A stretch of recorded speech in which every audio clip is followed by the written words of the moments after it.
शुरू करें।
वॉइस आ रहा है बेटा?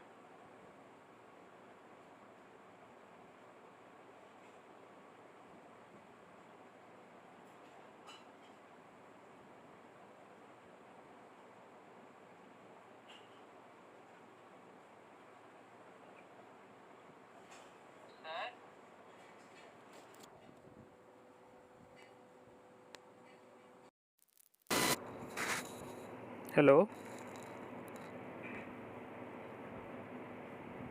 Yes sir. अभी वॉइस आया? Yes sir. क्लियरली आ रहा है ना? यस सर, ब्रेक तो नहीं हो रहा अभी। सो सेंट्रल टेंडेंसी के बारे में मैं आपको बता रहा था। तो जो सेंट्रल टेंडेंसी है वो क्या है? जब कोई चीज़ हम लोग सेंटर को टेंड करते हैं और मतलब टेंडेंसी का मतलब क्या है? मतलब उसका जो लेबल रहता है, ठीक है? Yes sir. Okay.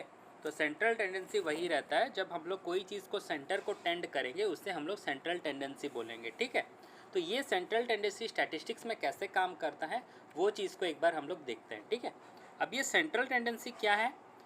The measure of central tendency is a single value that attempts to describe a set of data by identifying the central position within that set of data. अब ये क्या कहता है?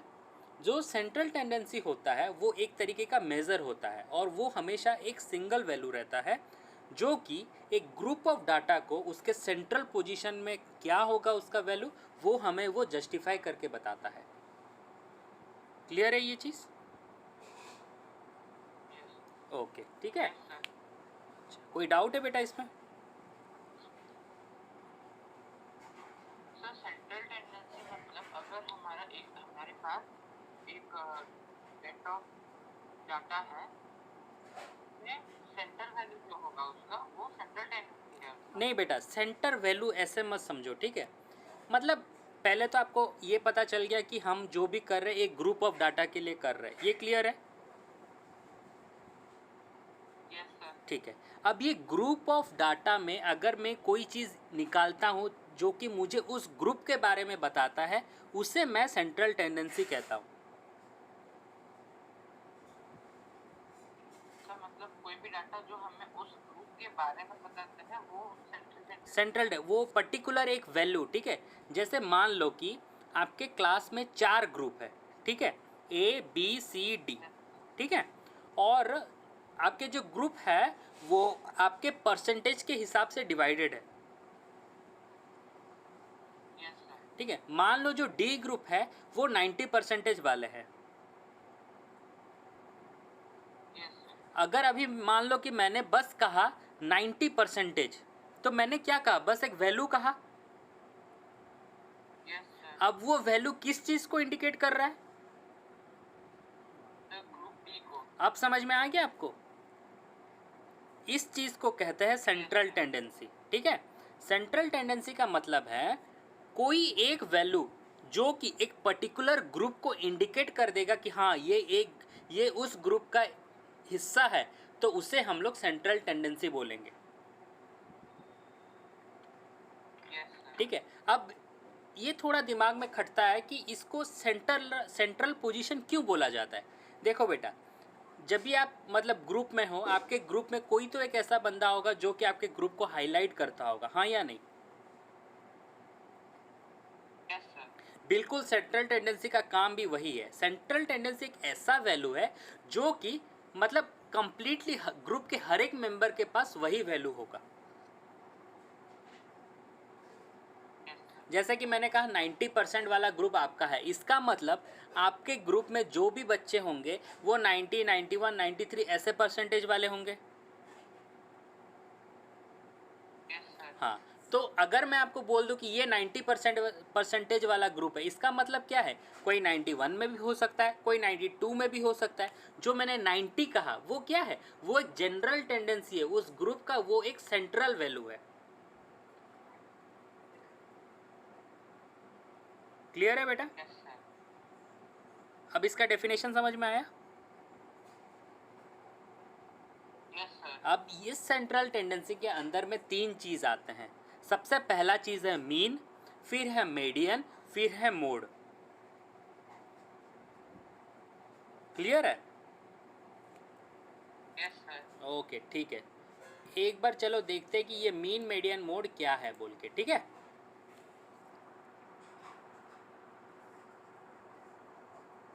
Screen visible है आपको बेटा?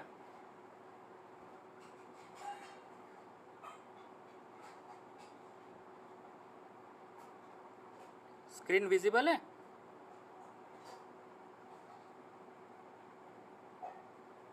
Hello? Yes, sir. हाँ, ठीक है। तो पहले देखते हैं मीन क्या है। मीन क्या होता है? वो एक एवरेज वैल्यू होता है, ये आपको पता है?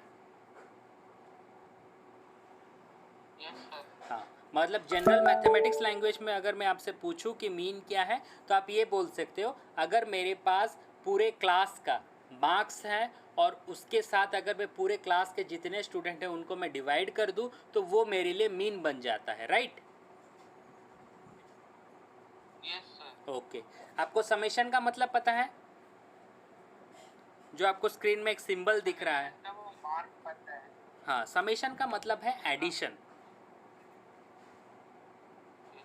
ठीक है, मतलब अगर हम लोगों को ग्रुप ऑफ डाटा को एक साथ ऐड करना है तो मैथमेटिक्स लैंग्वेज में हम लोग एक सिंबल यूज़ करते हैं, इसे हम लोग समेशन कहते हैं। Yes, sir. क्लियर है? तो जनरली जब भी अभी हम लोग ये जो चैप्टर पढ़ने वाले हैं, यहाँ पर मैं आपको समेशन वाला चीज़ दिखाऊंगा कि ये समेशन को कैसे लिखते हैं बोल के, ठीक है? Yes, sir. ठीक है, ये हो गया मीन। मीन के बाद आता है बेटा मोड, मीडियन, सॉरी। मीडियन क्या है?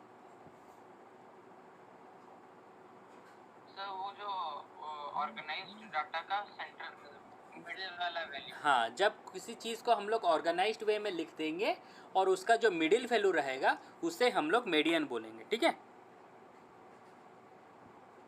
Yes, sir. ठीक है, फिर उसके बाद आता है मोड। मोड क्या है बेटा?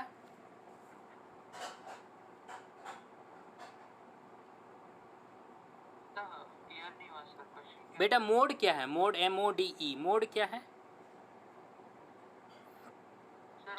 सर वो पर्टिकुलर नंबर जो उस ग्रुप डाटा में सबसे ज़्यादा बार ऑकर होता है। मोड उसे कहते हैं जो कि उस ग्रुप में मतलब बार बार दिखाई देता है, ठीक है? मतलब जैसे कि आपके ग्रुप में मान लो 95 के बच्चे 3 जन हैं, 10 आपके ग्रुप में 10 मेंबर हैं, 10 मेंबर से 3 बच्चे 95% वाले हैं, ठीक है? नहीं तो 95% वाले 6 जन हैं, तो यहाँ पर मोड कितना बनेगा बेटा? सर 95. समझ में आ गया मीन, मीडियन, मोड क्या है? Yes sir. ओके, ठीक है। अभी हम लोग चैप्टर में वापस आते हैं, ठीक है? Yes sir. स्क्रीन विजिबल है आपको क्लियरली? Yes sir. देखो, पहले हम लोग बात करेंगे मीन ऑफ ग्रुप डाटा के बारे में, ठीक है? पर ग्रुप डाटा में जाने से पहले सबसे पहले हम लोग इसको अनग्रुप्ड वे में कंसीडर करेंगे, यस सर, ठीक है। अब अनग्रुप्ड में जाने से पहले और एक चीज़ आपको जानना चाहिए, फ्रीक्वेंसी। फ्रीक्वेंसी क्या होता है? Number of times, number of times, very good, very good, number of times. पर मैथमेटिक्स में फ्रीक्वेंसी क्या होता है पता है? नो सर, मैथमेटिक्स में फ्रीक्वेंसी का मतलब है वो कितना है, ठीक है, यस सर, ठीक है। मतलब वो पर्टिकुलर वैल्यू में वो कितने जन हैं या फिर उस पर्टिकुलर चीज़ में कितने जन अवेलेबल है, उसे हम लोग उसका फ्रीक्वेंसी बोलेंगे। यस सर, क्लियर है बेटा? तो ठीक है। तो पहले ग्रुप डाटा में जाने से पहले हम लोग इस चीज़ को अनग्रुप्ड में सॉल्व करेंगे, फिर मैं आपको ग्रुप। सर, हाँ बताओ बेटा। सर कुछ हम लोग फ्रीक्वेंसी को ऐसे भी बोल सकते हैं ना कि number of times the particular number appeared. Very good बेटा, हाँ ये भी आप बोल सकते हो, ठीक है। आप ये जो कस्टमाइज्ड वाला डेफिनेशन मुझे बता रहे हो ना, ये एक्चुअली प्रॉपर डेफिनेशन है, ठीक है। मैं आपको इसको थोड़ा मतलब बोलते हैं ना देसी लैंग्वेज में इसको समझाने की कोशिश कर रहा था आपको, लेकिन आपने अभी जो डेफिनेशन का वो एकदम अप्रोप्रिएट डेफिनेशन है, ठीक है बेटा। क्लियर है ना बेटा? ओके ठीक है।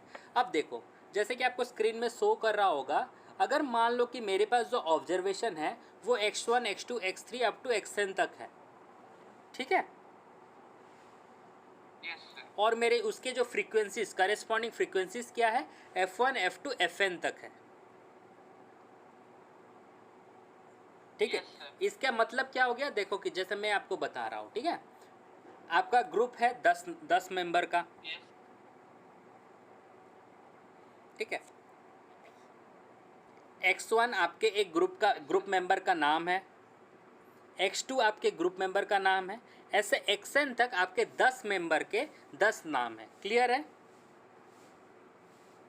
यस सर, अब उनके जो मार्क्स है मैंने उनको f1 f2 और fn में रिप्रेजेंट किया। यस सर, क्लियर है ये चीज़? यस सर, ठीक है। तो बिल्कुल उसी तरह आपको अभी हर एक चीज़ को देखना है, ठीक है ना। मतलब जैसे कि अगर आपसे कोई पूछता है the sum of values of all the observation, तब हम लोग क्या करते हैं, f x, summation of f x, मतलब जित एफ इंटू एक्स का समेशन, इसका मतलब क्या है, f1x1 plus f2x2 plus up to continue up to fn(xn). Clear है? Yes sir, okay. ये रुको, मैं जब आपको एक एग्जांपल दूंगा ना आपको अच्छे से समझ में आएगा ये चीज़, ठीक है। एक एग्जांपल की तरफ चलते हैं, देखो।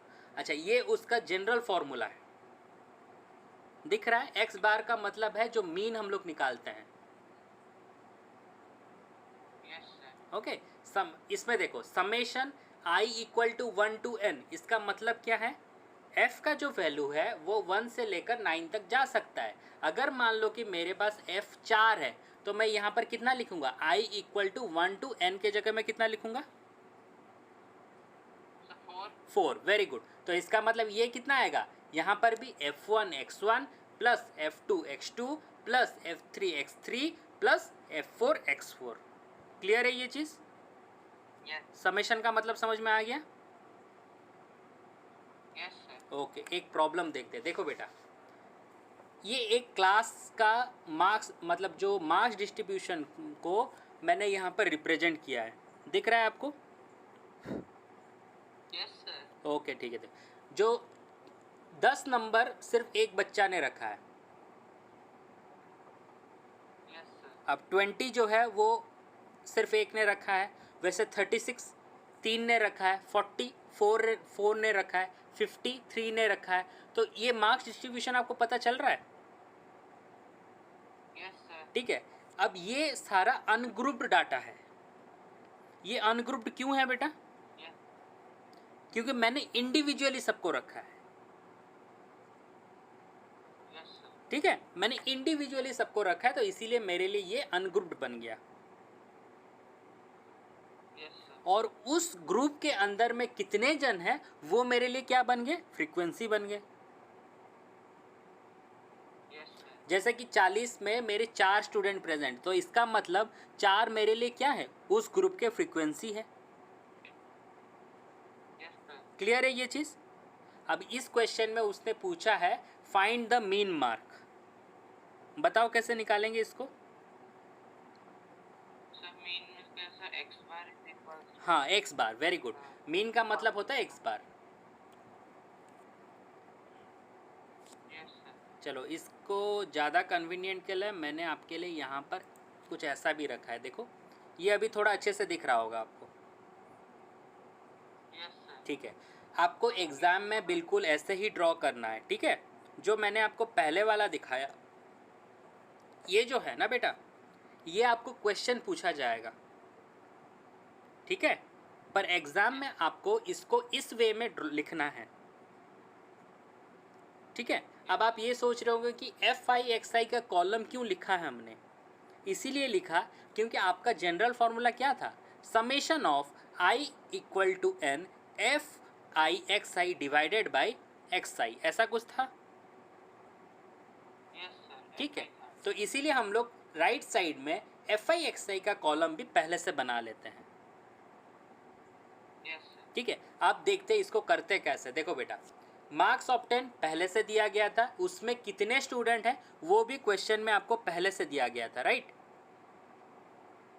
यस सर, ओके, तो अब एफ आई एक्स आई क्या होगा, मतलब एफ इंटू एक्स कितना होगा बेटा,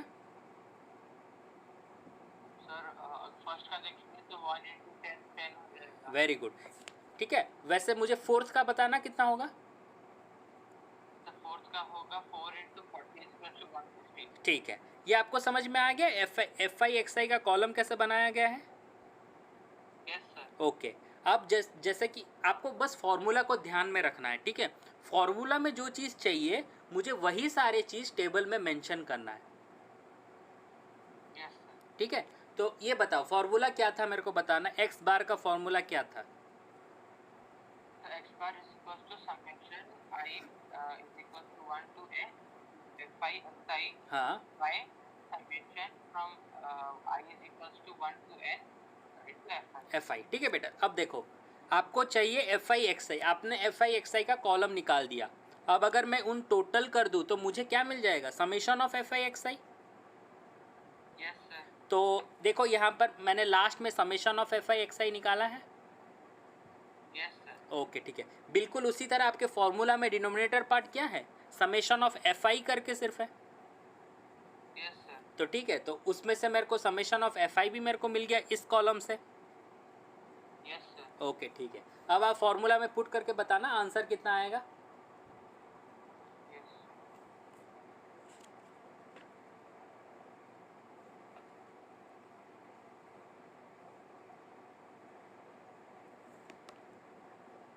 सर 59.3। वेरी गुड, ये समझ में आ गया। यस सर, इसे, ये हमारा इनिशियल मेथड था जो हम लोग क्लास 9 में भी ये चीज़ पढ़ चुके हैं, यस सर, ठीक है। अब ये था अनग्रुप डाटा का। यस अब हम बनाएं इस अनग्रुप चीज़ को, हम लोग अभी ग्रुप बनाएंगे। अब ग्रुप कैसे बनाते हैं ये बड़ा इंटरेस्टिंग चीज़ है, इसको ज़रा ध्यान से सुनो, ठीक है बेटा।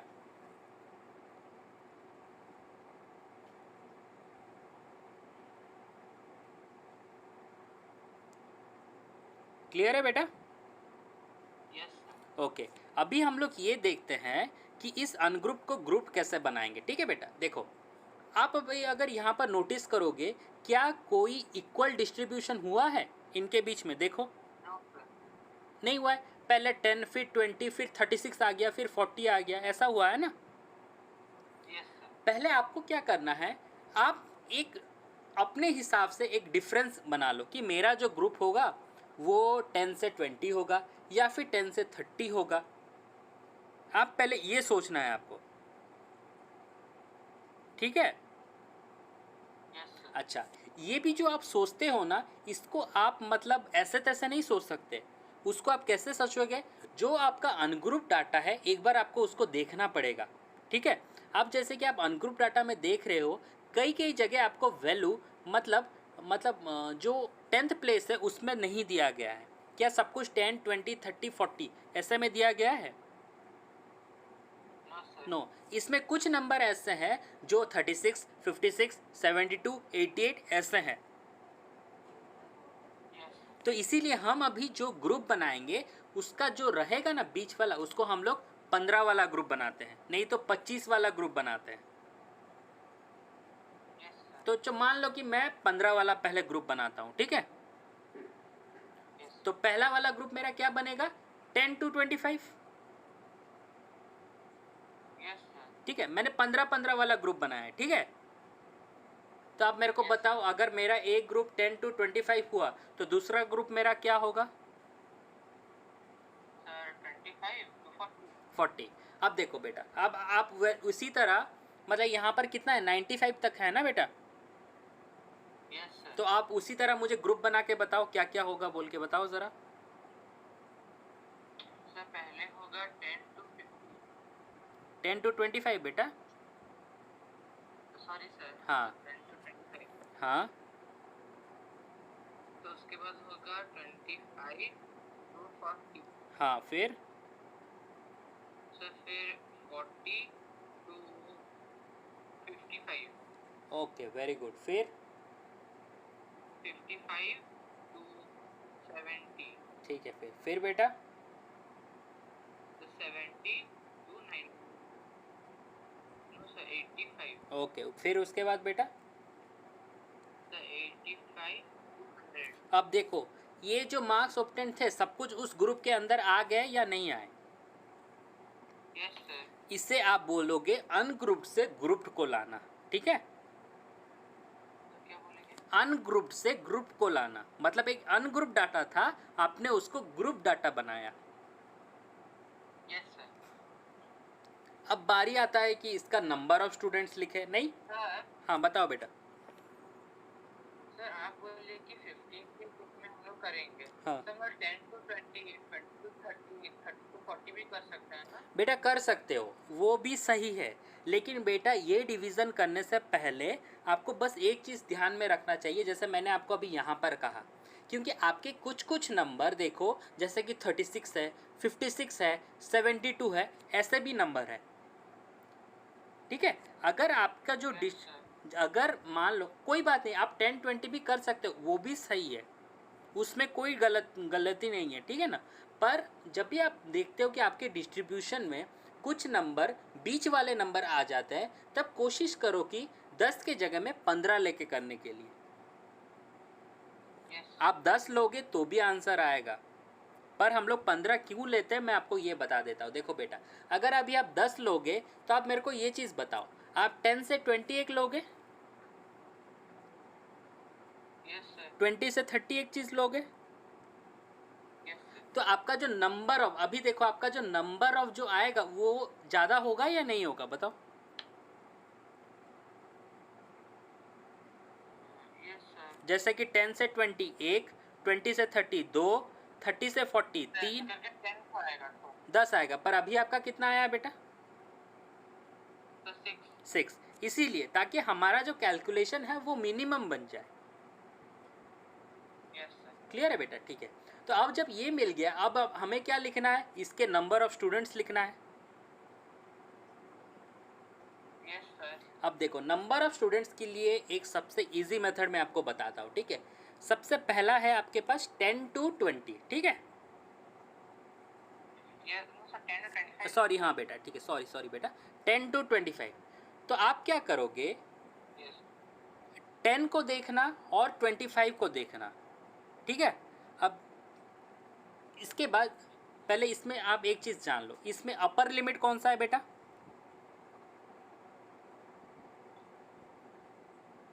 Sir, upper limit I think so. बताओ बेटा। Sir, 25 होगा sir. अच्छा, लोअर लिमिट कौन सा है बेटा? Sir, 10. लोअर लिमिट 10 और upper limit? Sir, lower limit 10 और upper limit 25. 25, ठीक है बेटा। ये जो आप बता रहे हैं वो भी सही है, पर अगर आप उसको अपना NCERT बुक के हिसाब से देखोगे तो एनसीईआरटी बुक ने कुछ ऐसा कहा है, जो अपर लिमिट है उसको उसने 10 माना है और जो लोअर लिमिट है उसने उसको 25 माना है, ठीक है।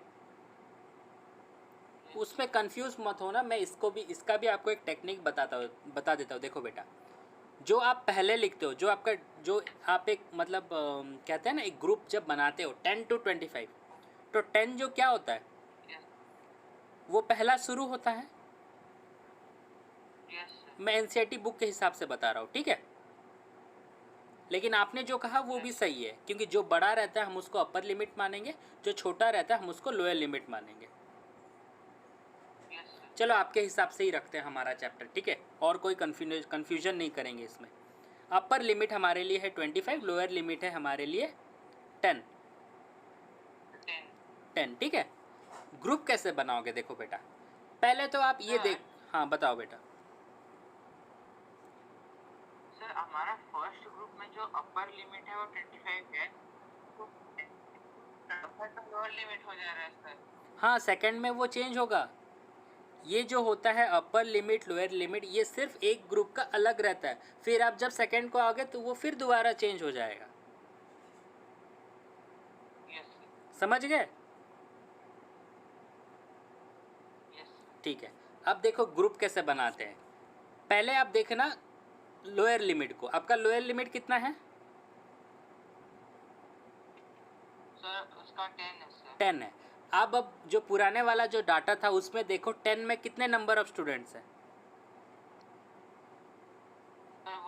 1 है, ठीक है। अब देखो 10 के बाद उस टेबल में कौन सा नंबर था? 10 के बाद 20 था, ठीक है। तो 20 में कितने नंबर है बेटा? 1, ठीक है। आपके पास अभी टोटल स्टूडेंट्स कितने हुए मेरे को ये बता दो, 10 और 20 के मिलके? 2। ओके बेटा, अब बताओ 20 के बाद कौन है? सर क्या? 20 के बाद कौन है टेबल में? 36। क्या 36 आपके ग्रुप के अंदर में है? No sir. No sir. तो फिर आपके ग्रुप में कितने स्टूडेंट्स हुए? Sir 2 students. समझ गए? Yes sir. ओके, मैं इसको और थोड़ा अच्छे से बताता हूँ। इसमें जनरली ग्रुप कैसे लिखा जाता है, कितने स्टूडेंट्स आपके लोअर लिमिट से और अपर लिमिट तक है, अपर लिमिट में नहीं। अगर मान लो कि यहाँ पर एक ऑप्शन होगा 25 में आपके पास एक स्टूडेंट है बोलकर, ठीक है। अभी क्लियर है बेटा? Yes sir. ओके। अभी मान लो बेटा, अगर आपके पास 20 के बाद 36 है क्वेश्चन में, मतलब जो डाटा था, ठीक है ना। Yes sir. अब मान लो कि मैंने आपको बताया कि 20 के जगह में वहाँ पर 25 है, तो क्या इस ग्रुप में आप अच्छा अभी क्लियर है? नो सर, वॉइस ब्रेक हो रहा है। अच्छा एक सेकेंड रुको,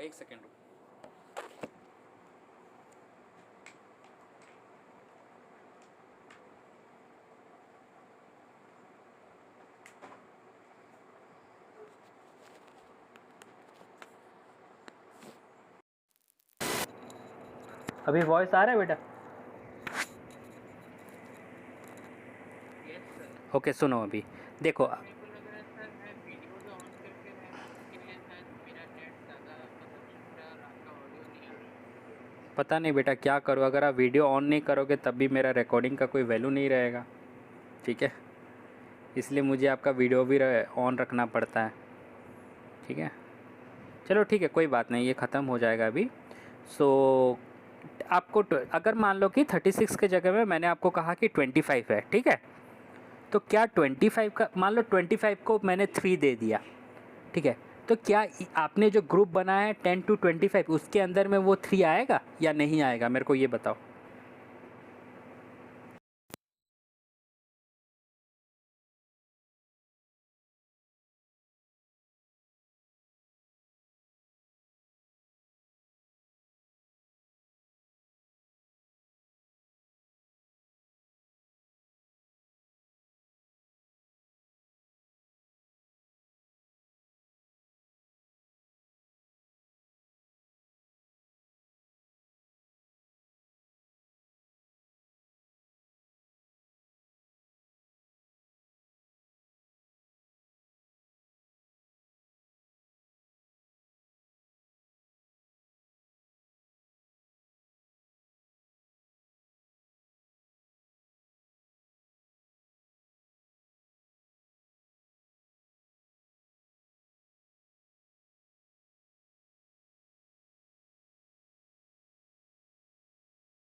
हेलो।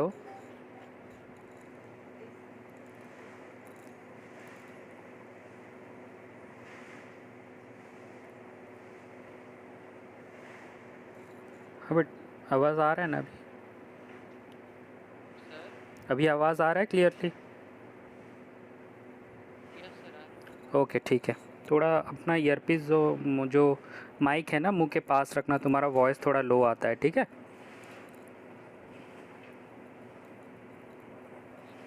ओके ठीक है। तो पिछले वाले चैप्टर में कोई डाउट है बेटा?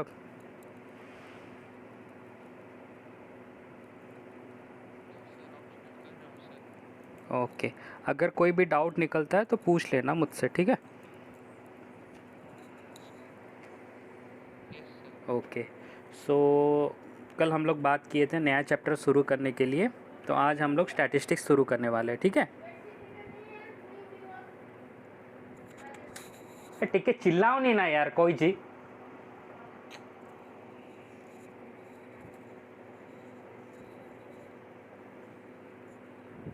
तो आज हम लोग एक नया चैप्टर शुरू करेंगे, स्टैटिस्टिक्स, ठीक है?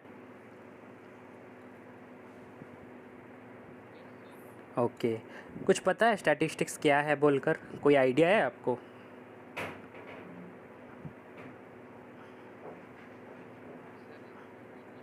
अच्छा, डाटा के बारे में पता है कुछ? मतलब डाटा किसे कहते हैं? कंप्यूटर वाला डाटा नहीं, ठीक है? चलो ठीक है, सही। कंप्यूटर वाला डाटा क्या है वो बता दो मेरे को। डाटा क्या होता है? सर जो हमको कुछ इन्फॉर्मेशन देता है कोई पर्टिकुलर।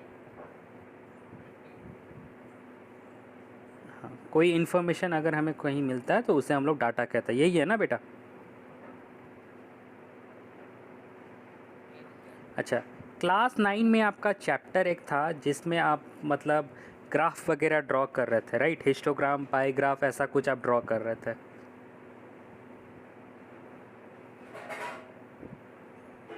याद आया कुछ? यस अच्छा, वो चैप्टर में क्या था मुझे थोड़ा बता सकते हो? उस चैप्टर में आपने क्या क्या पढ़ा था? सर।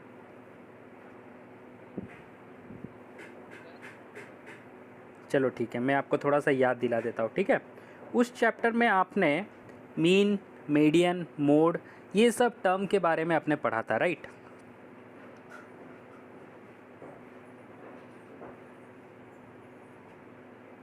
बेटा वॉइस क्लियर है? सर वॉइस नहीं आ रहा है। अच्छा बेटा, अभी क्लियर है बेटा?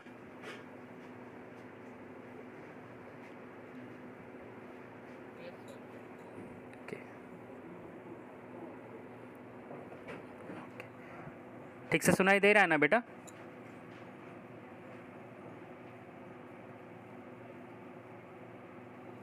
सर। एक काम करते हैं बेटा, आप एक बार लाइन में रहो, मैं दोबारा मतलब लीव होकर दोबारा ज्वाइन करता हूँ, ठीक है? मेरा थोड़ा नेटवर्क इशू आ रहा है, ठीक है? Yes sir.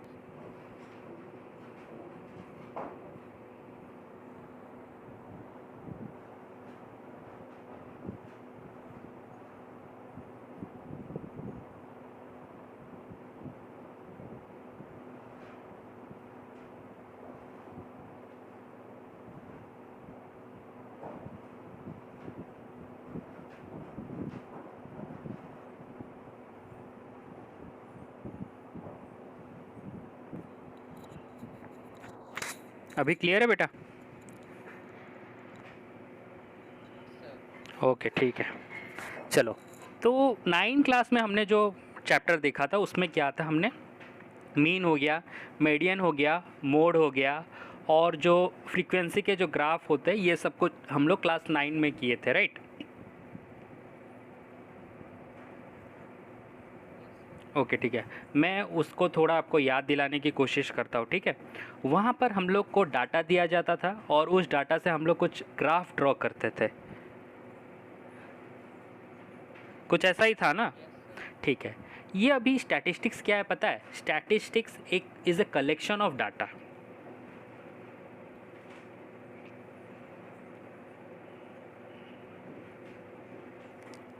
ठीक है बेटा? Yes sir. ओके, स्टैटिस्टिक्स का मतलब अगर आप ऐसे ही मतलब जनरल लैंग्वेज में समझने के लिए कोशिश करोगे तो स्टैटिस्टिक्स किसे कहते हैं। मान लो कि आज अभी आप एक क्लासरूम में हो, ठीक है, और मैंने आपसे कहा कि आपके क्लासरूम का हाईएस्ट क्या कितना है, मैथमेटिक्स में तुम्हारे क्लास का हाईएस्ट मार्क कितना है, ठीक है। तो तुम तुरंत क्या करोगे, जितने तुम्हारे क्लास के मेंबर होंगे 30-35, उनमें से तुम एक एक करके पूछ के मुझे हाईएस्ट मार्क बता दोगे, हाँ या नहीं। Yes sir. अच्छा, अगर मैं अभी आपसे पूछूं कि आपके क्लास का सबसे मिनिमम मार्क कौन सा गया है, क्या ये तुम मुझे बता सकते हो।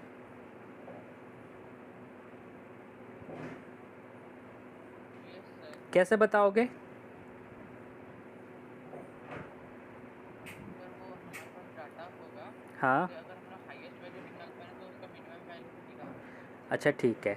अगर मान लो कि मैंने अभी आपसे पूछा, आपका 100 मार्क्स का पेपर था, उनमें से कितने बच्चों ने 60 मार्क्स रखा है, ये तुम मुझे बता सकते हो। हैं। Yes sir. वो कैसे बताओगे। सर डाटा से, बस, अभी तुम एक बार सोचो, ये डाटा आखिर कहाँ पर हम लोग यूज़ कर रहे हैं। जब मैं आपको एक ग्रुप या फिर नंबर ऑफ़ स्टूडेंट या फिर एक कलेक्शन ऑफ स्टूडेंट रहते हैं मेरे पास, तभी मैं ये डाटा का वर्ड जो है उसको इम्प्लीमेंट कर पा रहा हूँ, ठीक है। जब तुम्हारे पास कोई ग्रुप है या फिर कोई कलेक्शन है, ठीक है, या फिर मान लो कि मैंने तुम्हें एक सेक्शन दे दिया, मैंने तुम्हें पूरा एक स्कूल दे दिया, वो भी क्या है, नंबर ऑफ़ स्टूडेंट्स या फिर कलेक्शन ऑफ स्टूडेंट्स, वो मेरे लिए क्या बन जाता है, एक क्लस्टर बन जाता है। और उसी क्लस्टर से कोई डाटा को अगर हमें इंटरप्रेट करना है, तभी हम लोग स्टैटिस्टिक्स का यूज़ करते हैं, ठीक है। तो स्टैटिस्टिक्स का जनरल मतलब क्या है, जब हम लोगों को कोई क्लस्टर या फिर कोई ग्रुप से कोई एक ऐसा वैल्यू निकालना है कि वही उस ग्रुप को दिखाए, उसे हम लोग स्टैटिस्टिक्स के थ्रू जानते हैं, ठीक है। मतलब जैसे कि मान लो आपका एक ग्रुप है, ठीक है, आपने क्लासरूम में एक अपना ग्रुप बना लिया है और आपके ग्रुप में 10 जन मेंबर है, ठीक है ना बेटा। अब अगर मैं अभी आपसे बोलूँ कि आपके 10 जन के जो मेंबर हैं उसमें से मतलब एक एवरेज मुझे बताओ, आपको एवरेज का मतलब पता है बेटा। Yes sir. अच्छा, बताना एवरेज क्या है बेटा। सर अगर हम लोग कोई वैल्यू के अगर हम लोग सोच रहे हैं मार्क्स, हाँ। तो टोटल मार्क्स हर कोई कितना सिक्योर किए हैं उस ग्रुप में, divided by number of students. People in that हाँ, ग्रुप। हाँ, वेरी गुड, यस। उसे आप एवरेज बोलोगे। यस सर, हाँ, एवरेज मार्क्स। ये जो चीज़ आप कंप्यूट कर रहे हो, इन सब चीज़ों को स्टैटिस्टिक्स बोला जाता है, ठीक है। स्टैट्स का मतलब है एक वैल्यू, ठीक है। स्टैट्स का मतलब है एक वैल्यू, वो वैल्यू जो कि एक पर्टिकुलर ग्रुप को इंडिकेट करता है, ठीक है। मान लो जैसे कि मैंने आपसे कहा कि आपके क्लास में कितने बच्चे ऐसे हैं जिनका परसेंटेज 80% है, ठीक है। कोई एक बच्चा तो नहीं निकलेगा, करीब 6-7 बच्चे निकल जाएंगे। Yes sir. तो इसमें क्या पता चल रहा है, मतलब मैंने 80% वाला ग्रुप को कलेक्ट कर दिया। Sir hello, am I audible बेटा।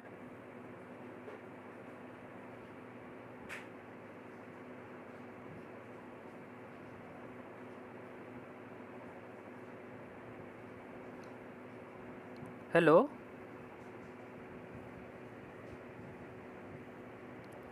आवाज़ आया बेटा।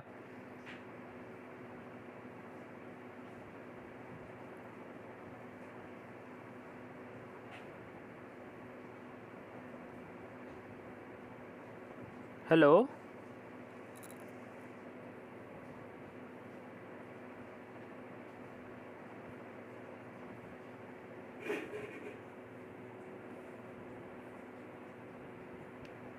बेटा आवाज़ आ रहा है।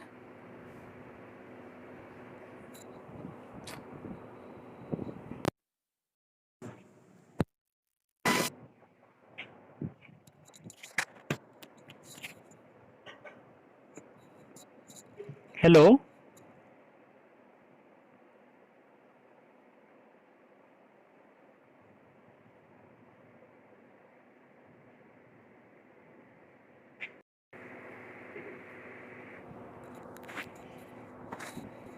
अभी वॉइस क्लियर है बेटा? Yes sir. अरे यार ये नेटवर्क भी ना इतना परेशान कर रहा है, मैं क्या बताऊं।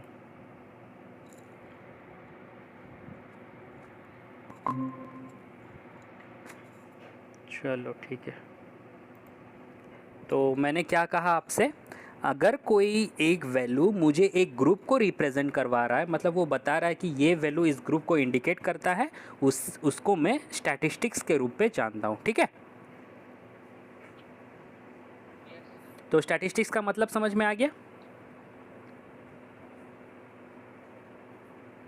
Yes sir. ओके ठीक है। अब आपके चैप्टर के अंदर में चलते हैं, ठीक है। ये जो चैप्टर आप पढ़ने वाले हो, आप क्लास 9 में जब आपने शुरू किया था तो आपको बस थोड़ा बहुत पता था। मीन क्या है, मीडियन क्या है, मोड क्या है, इन सब के बारे में आपको थोड़ा थोड़ा पता था, ठीक है। अब ये चैप्टर में, अब जब आप क्लास 9 में हम लोग शुरू किए थे तो हम लोग अनग्रुप्ड डाटा के बारे में पढ़ रहे थे, ठीक है। अब यहाँ पर दो चीज़ आता है, एक ग्रुप्ड और एक अनग्रुप्ड। क्या तुम मुझे बता सकते हो अनग्रुप्ड किसे कहते हैं और ग्रुप्ड किसे कहते हैं? सर ग्रुप्ड और अनग्रुप्ड डाटा हाँ, दो टाइप के डाटा होते हैं। हाँ, दो टाइप के डाटा होते हैं बेटा, एक अनग्रुप्ड होता है और एक ग्रुप्ड होता है। तो अनग्रुप्ड और ग्रुप्ड का बता सकते हो वो दोनों क्या होते हैं? सर अगर हम लोग कोई भी डाटा को रैंडम वे में कलेक्ट किए हैं हाँ तो वही रैंडम डाटा होगा। तो अच्छा, अनग्रुप्ड उसको सेटल सेटल ग्रुप डाटा को।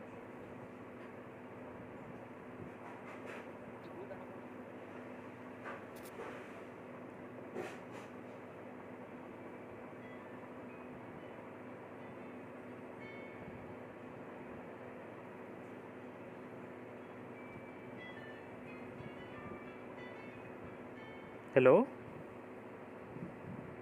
Yes sir. हाँ दोबारा बताना बेटा, आपका आवाज़ कट रहा है।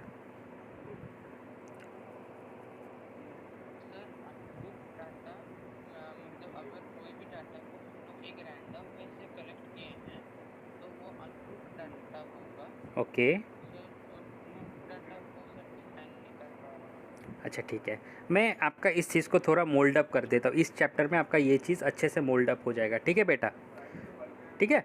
ग्रुप्ड और अनग्रुप्ड यहाँ पर सबसे ज़्यादा, मतलब सबसे मोस्ट जो कॉन्सेप्ट है स्टैटिस्टिक्स में आने वाले। देखो बेटा, अनग्रुप्ड डाटा का मतलब है अगर मैं कोई चीज़ को इंडिविजुअली रिप्रेजेंट करूँ,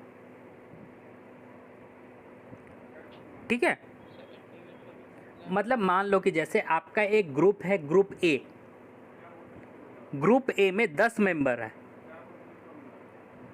ठीक है। Yes sir. अब अगर 10 मेंबर में मैं ये बोलूँ कि मुझे शशांक चाहिए, मतलब शशांक को लाके खड़ा कर दो, तो शशांक एक अनग्रुप्ड बन गया। क्या वो ग्रुप में है अभी? No sir. नहीं। अगर मैं इंडिविजुअली किसी एक चीज़ को लाके रख दूँ और सिर्फ उसी एक चीज़ के डाटा के बारे में बात करूँ तो वो मेरे लिए अनग्रुप्ड होता है। क्लियर है? अब अगर मान लो कि आप जिस ग्रुप को बिलोंग करते हो, जैसे कि आप ग्रुप ए को बिलोंग करते हो, और मैं आपको ग्रुप में कंप्लीटली ग्रुप ए को देखूं और ग्रुप ए में मैं आपको इंक्लूड करूं, तब वो ग्रुप डाटा होता है, ठीक है बेटा। Yes sir. ओके, इसको मैं अच्छे से आपको समझाता हूँ एक एग्जांपल देकर, ठीक है। पर एग्जांपल में जाने से पहले हम लोगों को कुछ चीज़ों के बारे में अच्छे से थोड़ा पता रहना चाहिए। जैसे कि मैंने आपसे कहा कि हम लोग मीन मीडियन मोड ये सब कुछ पढ़ चुके हैं। अब ये मीन मीडियन मोड को क्या बोला जाता है? सेंट्रल टेंडेंसी बोला जाता है, ठीक है। ये जो वर्ड है सेंट्रल टेंडेंसी, सेंट्रल का मतलब क्या है बेटा?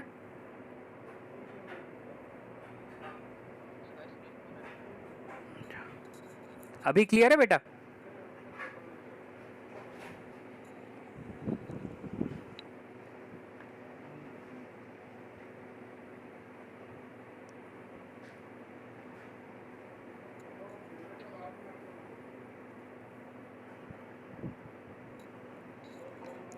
बेटा एक सेकंड रुको, ठीक है।